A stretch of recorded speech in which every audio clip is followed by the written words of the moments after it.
and welcome to Undercommon Taste. This is a podcast where we create and discuss homebrew content for tabletop RPGs. In the pines where the sun don't ever shine, you'll shiver the whole night through.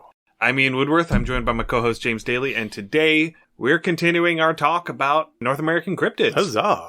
As we mentioned at the end of last episode, we had a request for a cryptid. I'm not sure if it was Aaron or Zach, because I'm not sure which one of them manages the Twitter account. I think it's Aaron, but one of the co-hosts for the Some Patches Required podcast. Okay, great. Where we were guests a couple months ago. Yeah. They requested the Mothman. Excellent. And so we're going to be talking about Mothman today. We're also going to be talking about another similar monster that also has actually a bit more lore to it than the Mothman does. From a similar geographic region, we're going to be talking about the Jersey Devil. Yeah, a similar-ish geographic region. I think both sides may take some umbrage if you put them in the same boat. It's one of those weird things that are by distance close, but there is a fair bit of separation. There is. They're both technically mid-Atlantic, but West Virginia catches more of the Appalachian. Yeah, absolutely. The Jersey is more the coastline / mid-Atlantic. There are some similarities, particularly culturally with who settled them. We can touch onto that, particularly like with the Pennsylvania Dutch, some of your Germans. Not as much your Scotch-Irish into Jersey. Again, a slightly different European group settled there, but there's enough to share that it makes a little bit of sense overall. And they're a very similar economic demographic. Off and on, yes. The other thing is they, for varying different reasons, tend to be, I don't know if clannish is kind of the right word, but they keep to their own, and they tend to be tight-lipped about things. Yeah, insular, I think is the word that we're... That is the perfect word for that, yes. Yeah. So, let's go ahead and get started. Yeah, let's start with the requested one with the Mothman. Yeah, let's start with Mothman. Mothman, there's not really a huge amount surrounding the Mothman. Mothman is a monster that first made its appearance in the mid-60s. 60s, yes. There was a spate of about 13 months, so the end of 66 to the end of 67, I believe it was, where people started reporting sightings of the Mothman. Right. And Mothman came to be seen as almost a portent of ill omen. Yeah, harbinger. Almost. Now, again, while the Mothman itself has not been accused or said to have done anything monstrous or scary, but rather just its mere presence, the location in which it shows up is interesting. The time in U.S. history in which it shows up is also interesting. And so this does bring in a good bit of psychology and kind of lore. And if this is what you're wanting to build up, if you want to bring the Mothman to the table, this becomes a question is the Mothman going to be an actual monster that your players would encounter? Right. And, honestly, from a D&D perspective, the first thing that comes to mind with regards to the Mothman is, rather than have it be a monster of some sort, having it be an Aarakocra. I could see that. That would make a lot of sense. Because despite its being called the Mothman, most of the depictions that I'm seeing of it, most of the descriptions that I've been reading of it, don't show it as having insectoid wings. No, it's fairly avian. It is. And the silhouette suggests an Aarakocra. Maybe an Aarakocra with like an owl's head as opposed to an eagle's head. I could see that. Because it does have that sort of rounded, hunched kind of look in the silhouette. And one of the explanations for the Mothman that was laid out in many of the articles that I read, one of the indications that was given is that the eyes would reflect red whenever you shine light on them. Right. That is a very common thing with barred owls, which are native to the area. Yes. So different animals have different constructions to their eyes where if you shine light on them, it will reflect back. Right. I grew up, as I've mentioned before, on a goat farm, and goat eyes, if you shine light on them, will reflect back green. Oh. Yeah, it's really kind of bizarre whenever... Because they have that weird iris, too. Yeah, but it's really bizarre whenever you're heading out to the barn and it's like 11 o'clock at night and you have to feed the pens of baby goats that we have in the barn. And so we have like 50, 60 baby goats in pens in the barn, you come out with your flashlight to see where you're going to be able to turn on the actual lights out in the barn. And you just come in and you just hear this cacophony of bleeding baby goats and all of these little green eyes monsters. Green eyes just staring back at you. That's awesome. No, I like that. And I could see an Aarakocra. The other thing, and it's something we haven't talked about too much with our podcast, but as far as a D&D or any kind of a game setting would be a wonderful trope to bring up, but just a pure red herring. Absolutely, yeah. And so you're going there, your party is there sent to investigate or to find this Mothman creature or whatever you want to call this creature. And it is something else using this mythos, and it could very well be an Aarakocra, either as a thieves guild or a spy guild or something like that, using this as a cover of some sort. And I think this kind of segues into like the actual historical incident of the Mothman, and I believe it was Point Pleasant, yes. West Virginia. Yeah. So Point Pleasant, West Virginia was also known as the TNT fields because it was actually where a lot of munitions were made for World War II. So this area was very industrialized, and so the environment had kind of grown sallow over the years. Again, this Mothman has been known as a portent or a harbinger of ill omen. And at the time of the mid to late 60s when this thing was initially seen or reported, you have to take a look at what was going on in America at the time. You had, starting to get a long string of your like summer serial killers. You had some presidential and highly political assassinations. You had RFK, JFK, Martin Luther King. You had, heightening tensions with the Cold War between Russia and the United States. We had just gotten past the Cuban Missile Crisis. The whole incident of UFOs became very popular again. And so there was a lot of this innate tension of the things that go bump in the night and something weird going on. The other thing I was reading too was because, again, this was at the time a smaller and more insular community. It almost became like the Salem witch trials because it was a small community and someone saw this really interesting thing and they got a bit of notoriety from it. And so not to be left out, well, I saw it too. Oh, I saw this too. I saw this too. And now everyone's claiming to see this thing. And as more people come in to investigate, more people are going to have claimed to have seen it because they also want, a piece of that notoriety or sometimes profit or whatever else as visitors come in. And so it becomes this thing that grows within the community. And it almost becomes what is the word I'm looking for? A mass psychosis. It's not quite the word I'm going for, but yeah, it becomes that thing where everybody just kind of gets caught in this mob mentality. And if you were to build this on the table for your players to walk into this, be it, again, a Mothman, an Inquisition, something like this, you could totally build this up. You could center an Inquisition around the Mothman, being the Mothman maybe thinking that a devil's risen up and that has started a witch hunt or a witch craze in your town. Or again, maybe it is aspiring, maybe it is an Aarakocra doing something nefarious or even doing something maybe beneficial, but people don't trust the Aarakocra for some reason. You can do a lot to play with this without actually having a monster to fight on the table, which I think leads to a lot of interesting options. Yeah, and you can do this as a way to play off of the concept of othering, because this could just be a community where they don't know what an Aarakocra is. They've never seen a bird person before. Yeah, that would be great. And so, they see this one, maybe he's an outcast from Aarakocra society, maybe he's a willing hermit that's just living out in the woods. Okay. And they've never seen this before, and maybe they saw it for the first time right at dusk, so they didn't get a really good look at it. And then all of a sudden, their brain just starts filling in all of the gaps. And of course, this thing has to be insidious. Why else would it be hiding out in the woods? Okay. And just playing on that sort of concept of fear of the unknown. I like that. I think another thing we could do with this that would fit really well, kind of going with that othering, is maybe this is an Aarakocra hermit. Maybe he, she, they come in, they mean well, and then kind of going to borrow off the popular film Encanto, perhaps it does have the gift of prophecy to a small bit, and it's trying to warn people of this bad things that's going to happen. So it is going to be a harbinger. It is going to be a stormcrow. It's saying, hey, a storm's coming. Hey, an attack's coming. Hey, there's going to be a barn burning. There's something terrible is going to happen. And then something bad happens. And then he tries to warn the community again, hey, something bad's going to happen. And something bad happens. And so now, whenever this Aarakocra shows up, it's immediately bad news. Is it causing these bad things? Obviously, it has some sort of infernal, connection, because whenever he says something bad, or it says something bad's going to happen, it happens.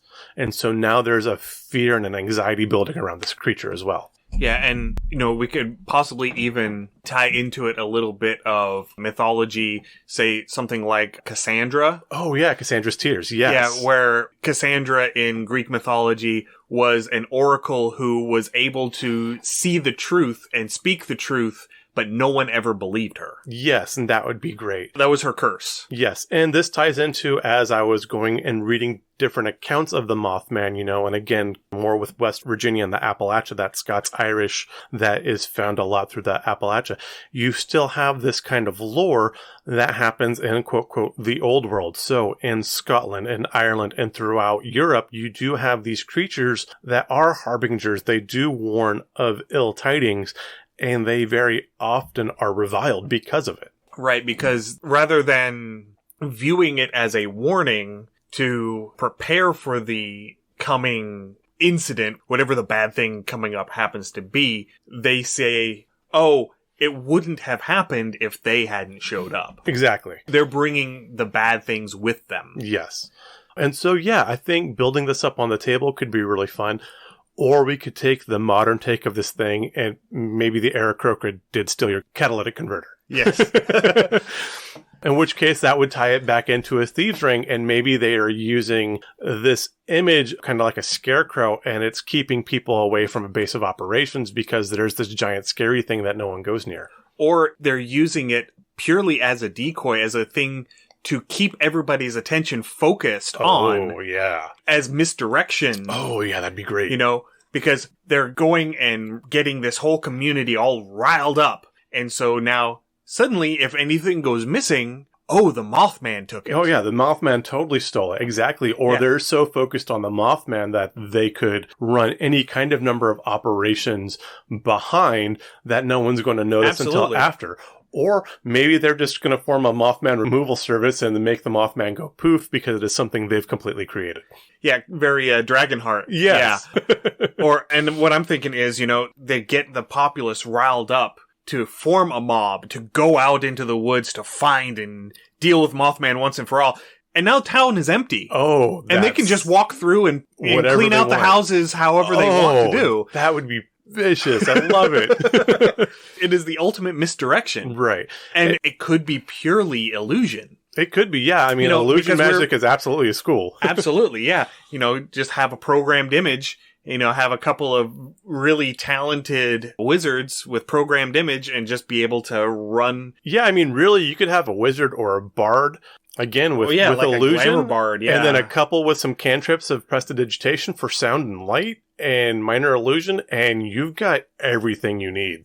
Yeah. Or you could even incorporate some enchantment magic and, actively be giving these people hallucinations and using suggestion to say, oh, I saw something over there. Yes. And, planting those seeds in the populace to where they really think that that's the case, even if they didn't actually see it. That would be another thing, too, is slightly, I don't want to say poisoning the population, but it would be almost like the old European werewolf things. A lot of people think it was tied into the ergot syndrome with the rotten rye bread that caused mild hallucinations. Yes, absolutely, yeah. Yeah, no, so I think Mothman, again, if you wanted to try to build this up as a table monster, you could. It would be difficult. This, I believe, gives so much more opportunity for building roleplay and player immersion on the table. Yeah, I think Mothman is much better as a world-building and role-playing aid. Yes, than absolutely. it is just the stat block to throw on the table. Right, and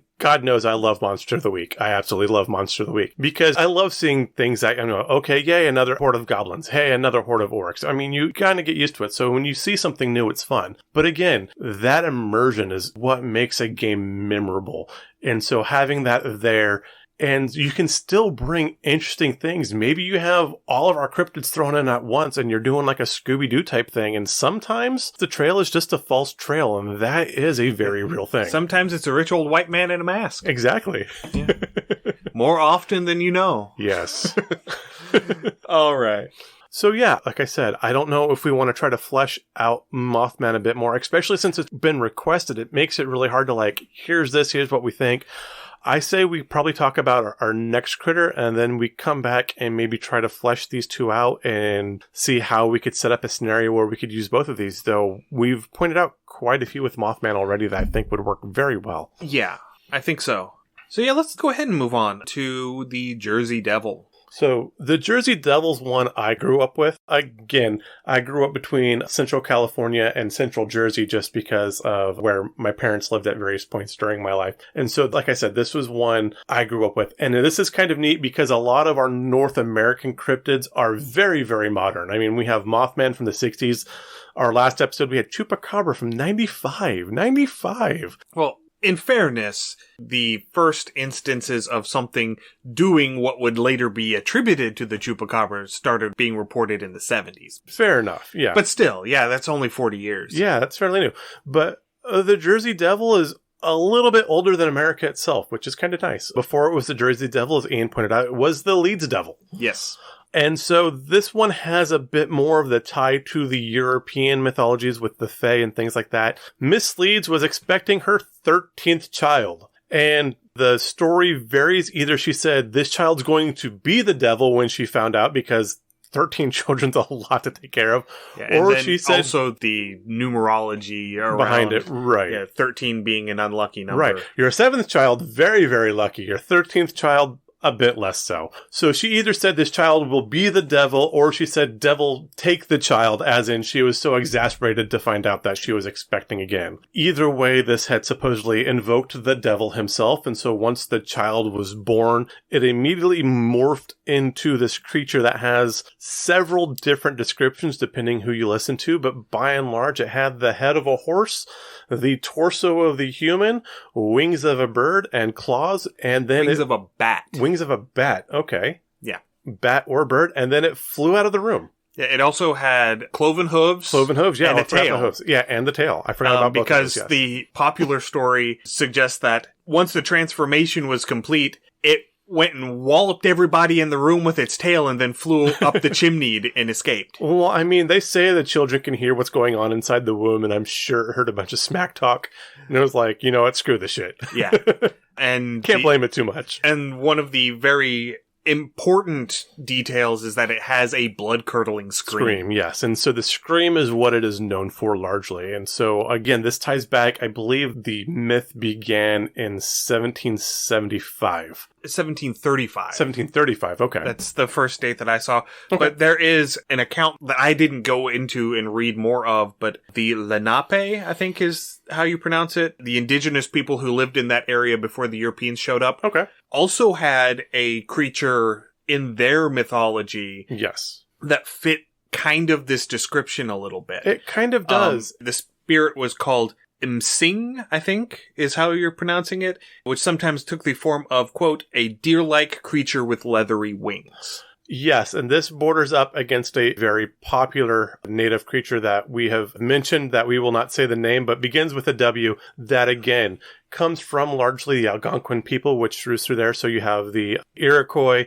and others and they lived further north and along the Appalachia as well, but they traded as far south as through Georgia. So, I mean, they traded up and down. And that kind of skinny, ravenous, deer-headed looking thing falls within a lot of culture's lore through that region. And so I do personally wonder if there was a tie-in with that as well. Well, I mean, that is creatures that show up in your mythology are going to be based on the things that you experience. They're going to be based on anomalous examples of everyday things. So this emaciated sort of looking deer Or, it might just be an instance of, because this does tend to happen sometimes, perhaps a deer got captured by a wolf or a bear and got disemboweled, but got away, and it wasn't quite dead yet.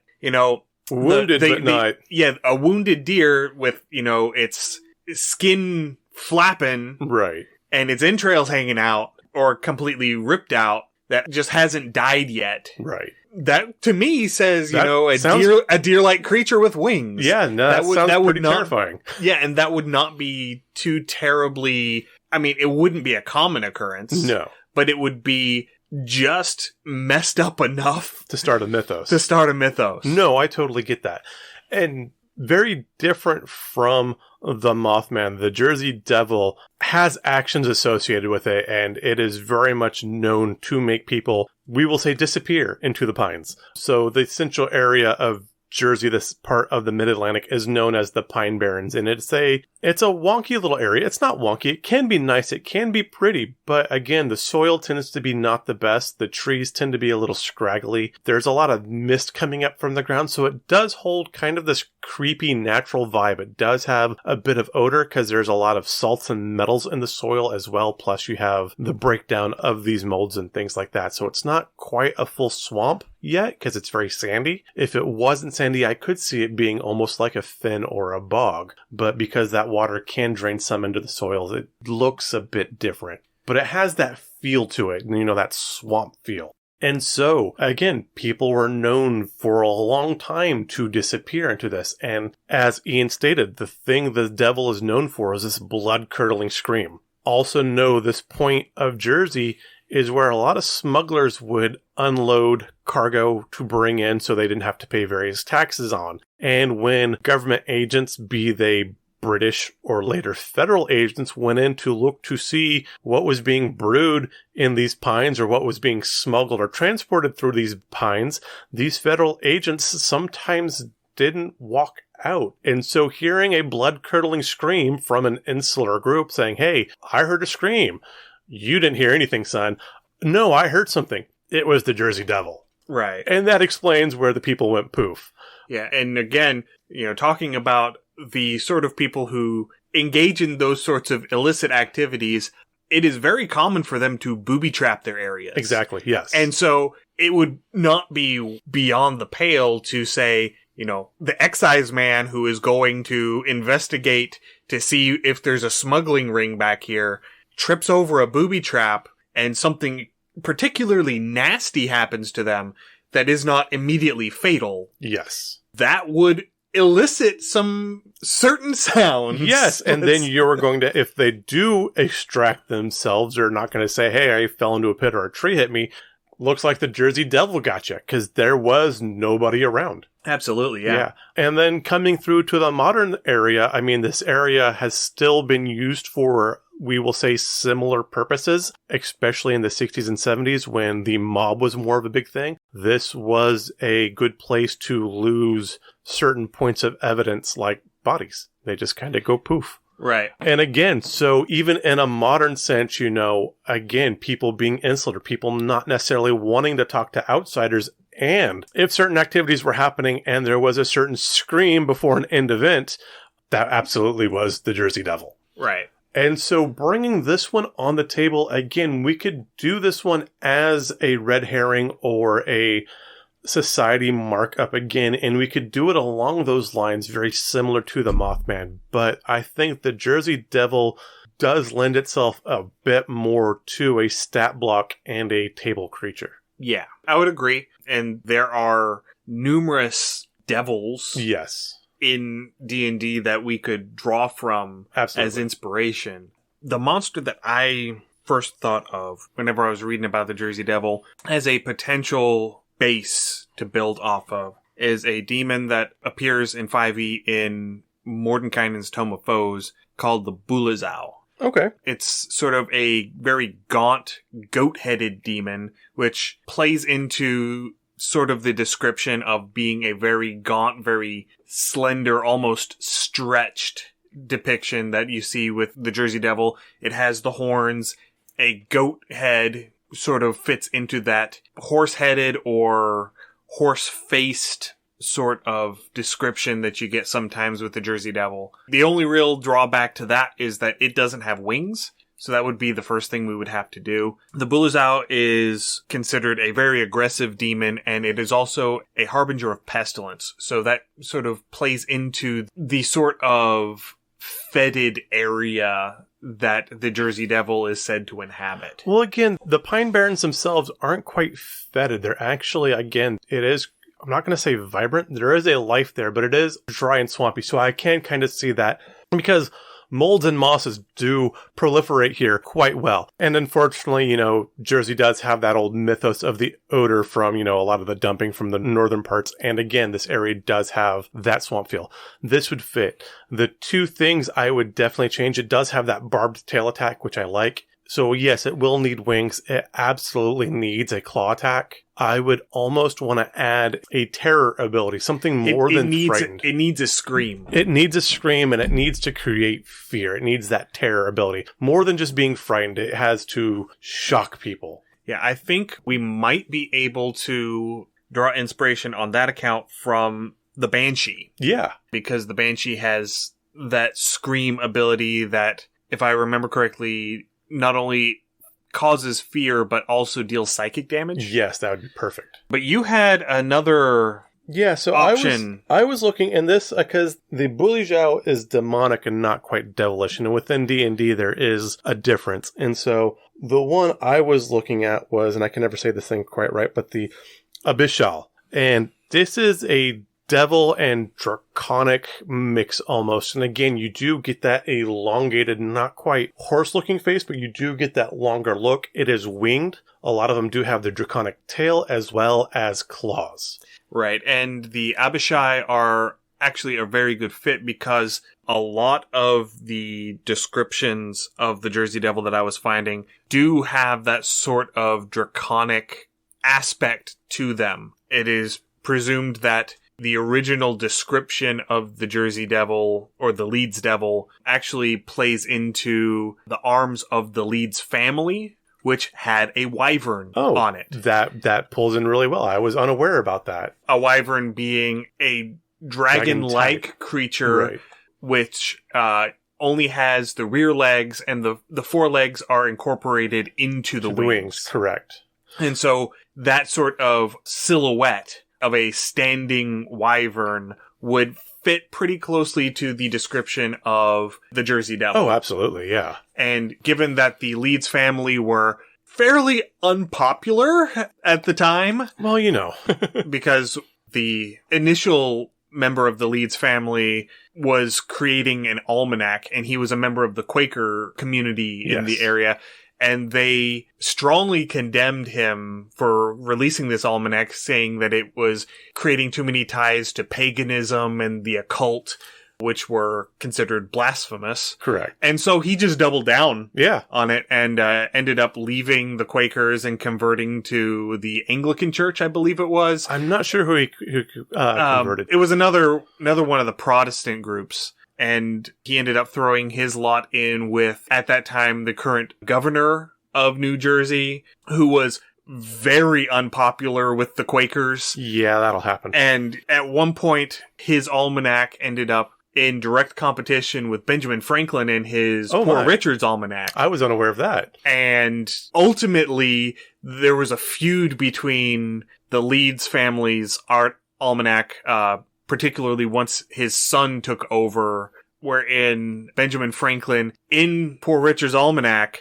actually predicted the death of Thomas Leeds. And even though he got the year wrong by like 5 years, it became a running gag that after that particular date that he declared that Thomas Leeds would die, it was actually Thomas Leeds' ghost that was writing the almanacs in subsequent years. The original ghostwriter. And I love Benjamin Franklin. The man was hyper intelligent. He's done a lot of stuff for the scientific community, which I'm fond of. Very active in the early government of America, which, I tip my hat to him.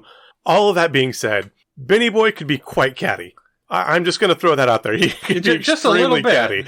Just a little bit. So, yeah, I could see something like that happening. I did not know there was that feud. Again, about the area where this was, for those unaware, Leeds Point, Central Jersey, and Philadelphia are really just across the Delaware River. In fact, in Central Jersey, where I grew up, there is a place called Quaker Bridge Mall, and they have a sign there as the point where Washington crossed the Delaware in the famous picture. Now, we don't know exactly where Washington crossed the Delaware in that event, but this is one of the highly likely places. So again, these places are fairly close to each other as well, so I could definitely see that kind of friction between these two groups going, which is just, it's just funny. Because, if they were more distant, I don't think that rivalry would have sprung up. Yeah. I mean, say, if Leeds had been in the Carolinas, Right. even, just because of the geographic distance. Yeah. Because you're talking about a time before the automobile, before trains, even in the continental U.S. But trains were very much in their infancy in Europe at that point. Yeah, but when you're an afternoon's horse ride from Ben Franklin's doorstop, he's going to throw some shade. Yeah, especially whenever you're directly competing with his product. Exactly. All right. So I honestly think that your suggestion of using the Abishai as a baseline to build off of actually works really well. Okay. There are certain depictions of the Jersey Devil which show it having sort of a reddish tint to it. Yes. Some of them have more of a blackish coloring. I think that's because both of those colors are popular draconic. Yeah, they're popular draconic motifs. So, that said, or demonic motifs. Yeah, that said, the Jersey Devil and a lot of popular depictions within the state show it as a red devil. Yes. So again, we could color this thing whatever color we want. It would lead into these as well. Yeah, but there are red Abishai. Yeah.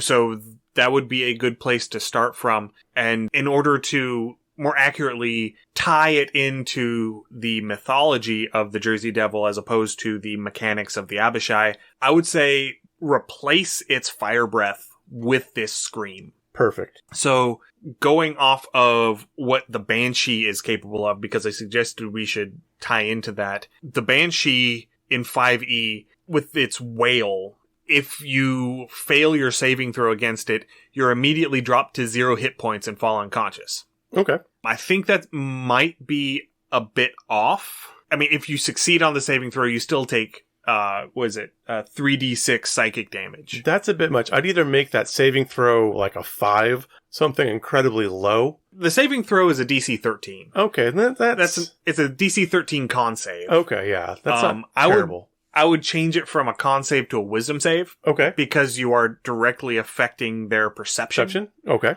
And rather than have it drop them to 0 hit points on a failed save, I would still let them, say, save for half damage and just make it a certain amount of psychic damage and then treat it with the same sort of mechanics as turn undead. Yeah. Sort of thing.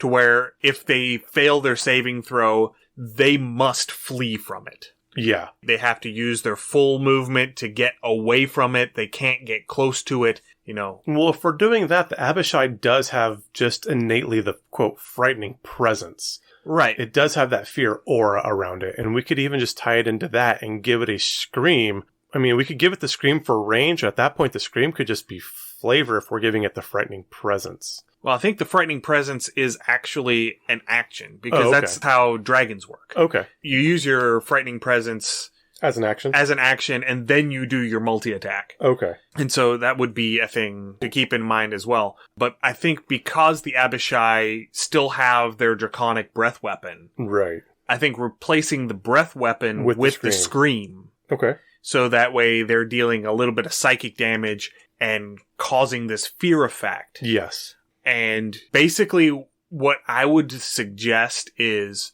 rather than have it be like most fear effects where it lasts for a minute or until they save, and once they save, they're immune for 24 hours, have it be a 1-round duration. Okay. And just put it on the recharge like the breath weapon. Okay, put it on a 5 or 6. Yeah, and so that way, they can just cone breath weapon this scream. Everything in that cone has to make the save. If they fail their save, they have to run away. Oh, I'm seeing this as a DM because now instead of everything running away, you can point this and you could fear, half, 2/3 of the party, isolate that rogue or isolate that sorcerer or wizard and just pounce on them and shred them. And then if they come back, then you just hit them with another scream. Yeah. And, assuming it's recharged. But yeah. And this also, because it's probably going to have like a 30-foot range, yeah. right? And so you would be able to get some of the ranged enemies in addition to anyone who is up close in melee range. Yes. And what you're able to do in that case is, even if only 2 of the 5 creatures that you target actually fail their saving throw and have to flee, now it's a 1-on-3 instead of a 1-on-5. Absolutely. Which greatly improves their survivability. Yes. Because action economy is a thing. Yes. I would make that scream a bonus action. Okay. The other thing, we are absolutely going to have a claw attack. So I would say a multi-attack with claws. 2 claws and a tail? 2 claws and a tail, but I want that tail to be able to reach out and touch someone. I would say a 10-foot spear attack with the tail. Yeah, okay. I can make that work. Do we want 2 claws and a tail, or do we want a claw, a bite, and a tail? Ooh. Yeah, a claw, a bite, and a tail could work really well. Yeah, especially if we are keeping it sort of that draconic Abishai baseline. Yeah, no, I like that. Because a horse-headed thing isn't necessarily going to have the teeth. Right. Horse bites are nasty. Don't get me wrong. Moose bites can be nasty. Horse bites too. Yeah. I've been bitten by a horse before. Horse bites can be nasty.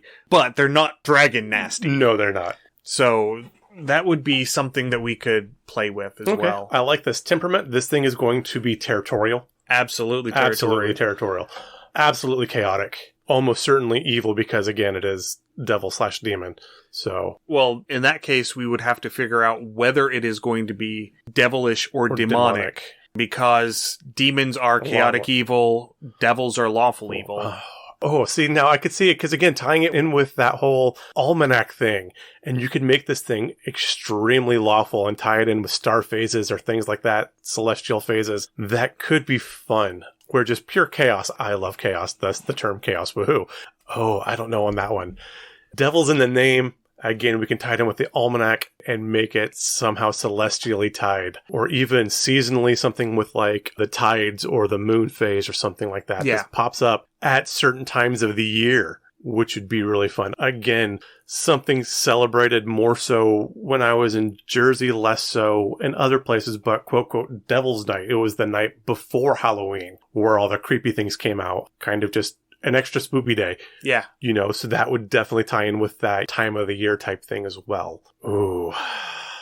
Yeah, let's go ahead and make this lawful evil. Okay. So yeah, that would be where I would go with it. Okay, yeah. Now, there was one other cryptid that came up in my research that is similar to the Jersey Devil and from a similar geographical region. This is from central Maryland, the DC area. Okay, so we're filling in that middle ground here. We're filling in that middle ground here a little bit. And this is called the Snallygaster. Which is a great name. It's an amazing name. It has its roots in the German settlers that came to that region. And it is a bastardization of the term schneller Geist, which is fast ghost. Okay. And this is sort of almost like a siren type creature. It is half reptile, half bird. It has a metallic beak with teeth. Interesting. I'm kind of seeing like something like almost like a monitor lizard or like a crocodile or a fast alligator. Kind of. Okay. But it has wings, and in some depictions it also has octopus tentacles. Oh my. Yeah, it is quite bizarre. Interesting. Now, too, again, through this period, we're looking, at the Revolutionary period, especially in the Mid-Atlantic. Again, there is a large German influence. You had a lot of Dutch settlers. You had some German settlers. And, of course, as we all know from the legend of Sleepy Hollow, we had the Hessians. Mm-hmm. And so I could see something along this line, because the Hessians were generally a mounted unit because they weren't poor. You're not going to hire a poor soldier from Germany to come and do your fighting for you. Right. Generally. So, yeah, I could see something like that. Yeah. And apparently this is the reason why a lot of the barns and such that you see in the area have the 7-pointed stars on them. Okay. And because that was a symbol that was used to drive off this creature. Okay. And that's a neat thing too, especially, and again, going north Pennsylvania, where you have the Pennsylvania Dutch. In the region, this eastern Tennessee and western Virginia, southwestern Virginia, not the state West Virginia, but southwestern state of Virginia, a lot of people put quilt patterns and stuff on their barns. You have a similar thing at the Pennsylvania Dutch, but instead of quilt patterns, they are generally either some sort of geometric pattern or otherwise like that. They do look like a quilt pattern, but they are supposed to convey some form of good luck or other meaning.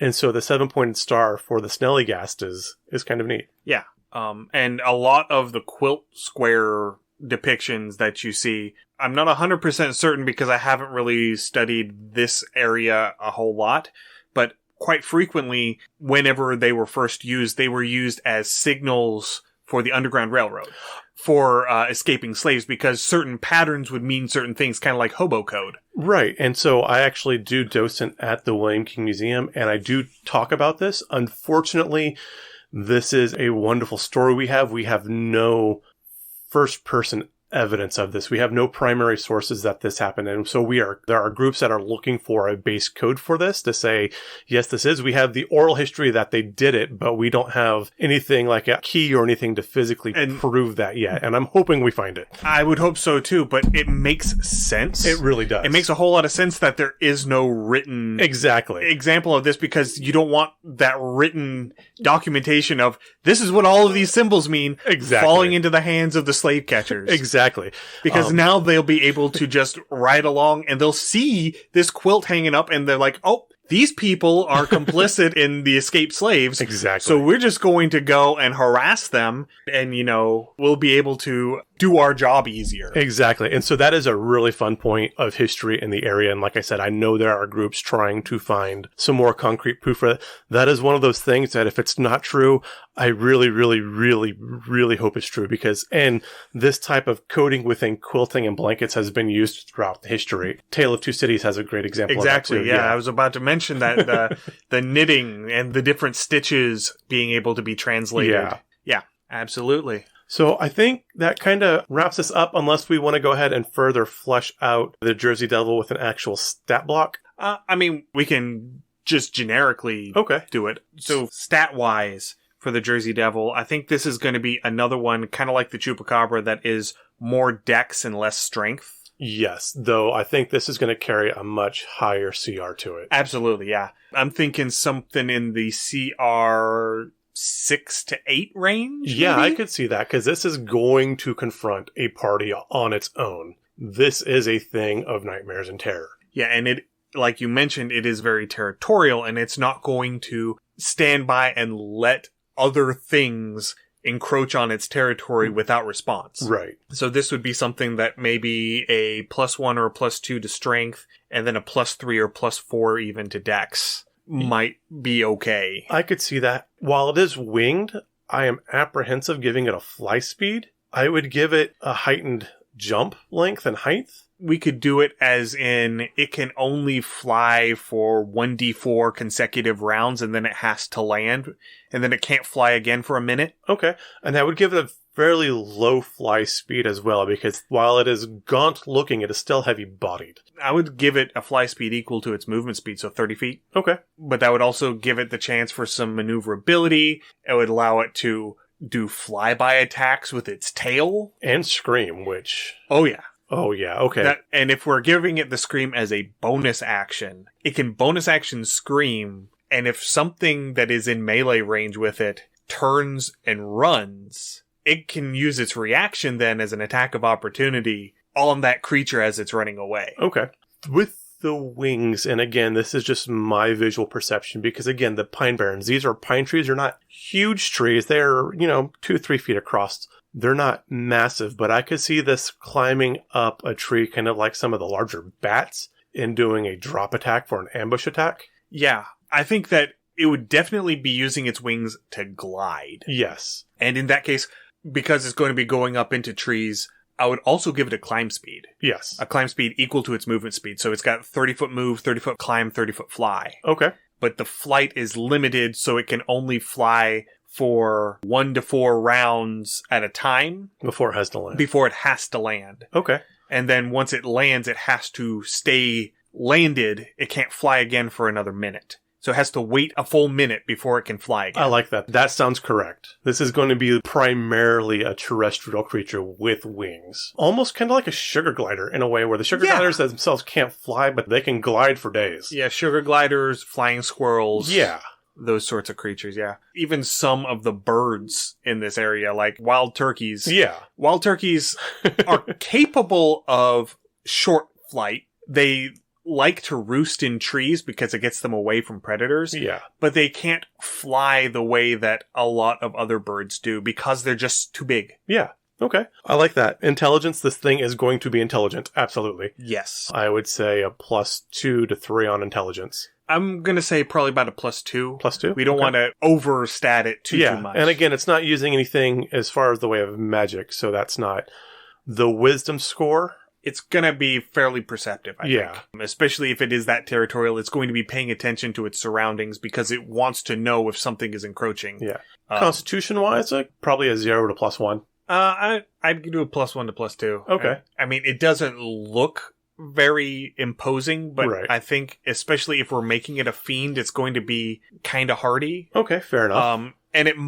we might be able to add into its hardiness less through its hit points and more through damage resistance. Yeah, it is going to have some damage resistance. Its constitution's absolutely its dump score. This thing is not trying to charm anybody. It's saying GTFO now. Yeah, charisma, sorry. Yeah. Yeah, it's saying GTFO. So that charisma I could see as like somewhere like a 7 or an 8, perhaps. I would even go as low as 6. 6? I could see a 6, yeah, because this thing is hideous. Yeah. Again, from the myth, it was this aberration from birth. So yeah, absolutely. That charisma score sucks. Yeah. Hit points? Hit points. D10? So, if it's a medium-sized creature, it's going to have a D8 hit die. Okay. For a CR 6 to 7, I'm thinking somewhere in the neighborhood of about 12 to 14 hit dice. Okay. So a 12 hit die would be around 54 hit points plus con mod. Okay. That seems a little squishy for a CR6. In a D&D context, yeah, probably. But we're also going to be adding in all of the damage resistances. Okay. I mean, so if we're going to go off of the fiendish template that they have in 5e, it's going to be immune to fire, it's going to be immune to poison. Yeah. For starters. We can give it resistance to bludgeoning, piercing, slashing from non-magical sources. That would be another thing that would do it. Again, those winters get kind of cold. I'd give it some cold resistance. No? Okay. No, because it's not an Arctic climate. Okay. So I wouldn't tie too much into that. Okay. Personally. I think that non-magical damage resistance would be enough. The big thing. Okay. Because now the party has to have magic items in order to properly combat it. Yeah.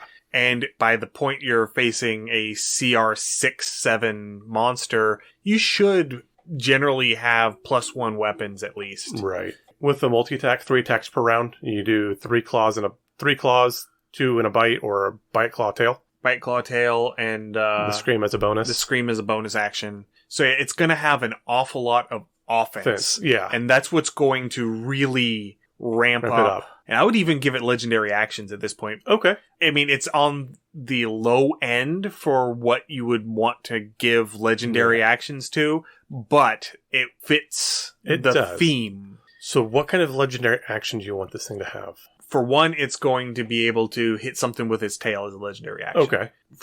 I don't know, because I'm not real familiar with the mythology behind it, so I don't know what sort of extra things we can throw in that would be thematic. I think as a legendary action, it can produce a venom from the tail. So if you choose to use that with your legendary action, that tail becomes envenomed. Or just set that up as a 1 point tail attack, 2 points the venomous tail attack. Yeah. Okay. Yeah, that would be good. And then maybe have one action to do like a disengage. Okay. Yeah. Where they disengage, they flap their wings, and they move half their movement speed. Right. Because again, we have negated the fact this is a cryptid. This is not something you see all the time. So if it wants to remain unseen, it's going to. Absolutely. And this also helps it because it is probably going to be a solitary creature. Yeah. And this will help it stand up a little bit better to a full party. Right. And it gives it a way to escape from a hostile situation. Right. Because you can spend a point to use the disengage action so it doesn't attract attacks of opportunity unless the creature has the sentinel feat. Right. And then it gets 15 feet of movement. Okay. So that gets it out so that it's avoiding a flank, maybe. Or, just able to position itself into a more advantageous spot. I am going to go ahead and give this the one magic thing it does need. It either needs Expeditious Retreat or Dimensional Door to bamf out. Because I could see something's going to approach the party, and if it loses, it's going to bamf out and then pursue and hunt and wait for an opportunity as an ambush predator. That could be a thing. I mean, you were talking a little bit about the environment, that there's a lot, that mist and fog and things are fairly Misty common. Step? Yeah, Misty Step. Oh, a Misty Step would be perfect. Give it a Misty Step that, it can use once per short rest. I'd even say once per long rest. Potentially. Yeah, because again, this is going to be a thing. If it's completely outclassed, it is going to extract itself and wait for a better opportunity. Yeah.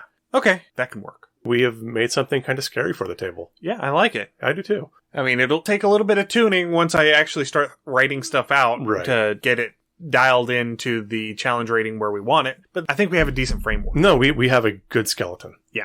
Yay, Skellymans. Yay, Skellymans.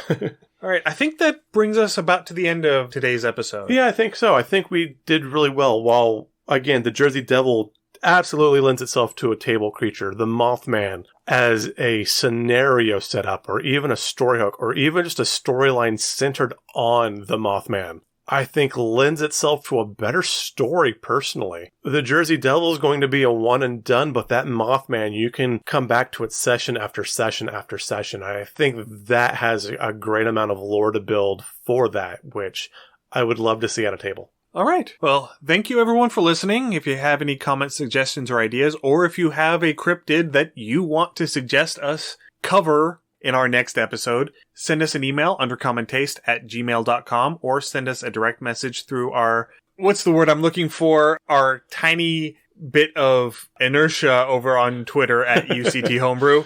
Before it fully burns into X. Yeah. We're also on Instagram, Facebook, TikTok, YouTube, Twitch, and Mastodon at Undercommon Taste. We are on Patreon, patreon.com/undercommontaste. That's where our write-ups go. I'm working on getting several of these cryptids put together so that I can start getting back in the habit of putting stuff up onto the Patreon. I'm hoping to get it to where I am releasing content on the Patreon every other Wednesday, opposite whenever our episodes come up. Excellent. And again, not to put too much on the table, but again, our cryptid collection would be amazing. Just a portfolio as here is everything at once and dropped. And if we get everything written up, maybe that is something we can pursue later. Yeah. We also have an itch store, undercommontaste.itch.io. That's where our liminal horror adventure Beneath the Lake and my solo RPG Forever Home can be found for $3 each. And again, if you are a member of our Patreon, you get those for free. Woohoo! So that's a thing to think about. And finally, we are on Discord. You can find a link to the Discord in our show notes, and we would love for you to come and chat with us. And if you want, you can just come into our Discord and suggest cryptids. Yeah, that would be great. That would be the simplest way to make sure that we see it.